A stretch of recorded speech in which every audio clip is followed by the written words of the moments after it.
স্বামী স্ত্রী একে অন্যের অর্ধাঙ্গ। মানুষ যেমন তার অর্ধেক অঙ্গ নিয়ে পূর্ণ জীবনের স্বাদ পেতে পারে না, তেমনি একজন লোক একজন ভালো স্বামী অথবা ভালো স্ত্রী ছাড়া পূর্ণ মানুষ হতে পারে না। একজন পুরুষের জীবনে যেমন অন্যতম আশা থাকে ভালো একজন স্ত্রী পাওয়া, তেমনি একজন মেয়ের জীবনেও সবচেয়ে বড় আশা হলো ভালো আদর্শমান একজন স্বামী পাওয়া।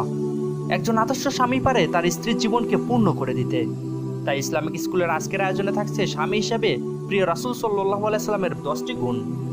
ভিডিও শুরু করার আগে আপনি যদি আমাদের চ্যানেলে নতুন হয়ে থাকেন তাহলে এখনই সাবস্ক্রাইব করে নোটিফিকেশন বেলটি অন করে আমাদের সাথে কানেক্টেড থাকুন।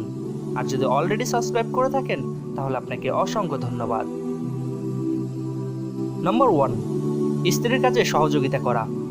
আপনি বাইরের কাজ সেরে এসে দেখলেন আপনার স্ত্রী রান্না বা অন্যান্য কাজে বিলম্ব হচ্ছে।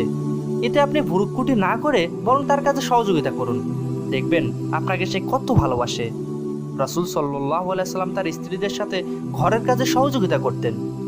আয়েশা রাদিয়াল্লাহু তাআলা আনহাকে রাসূল সাল্লাল্লাহু আলাইহি সাল্লামের ঘরে তার স্ত্রীদের সাথে কি কি কাজ করতেন তা জিজ্ঞেস করা হয়েছিল।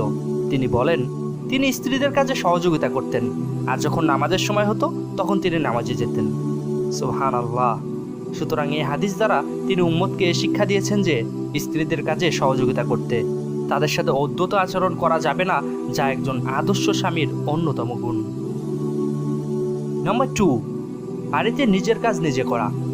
আপনার স্ত্রী বাড়িতে সন্তান সন্ততি লালন পালন করে, সাংসারিক কাজ ইত্যাদি ঝামেলায় সবসময় ব্যস্ত থাকে, ফলে অনেক সময় আপনাকে সময় দিতে পারে না। তাতে আপনি তার উপর রাগ না করে বরং আপনার ছোটখাটো কাজগুলো নিজেই সেরে ফেলতে পারেন।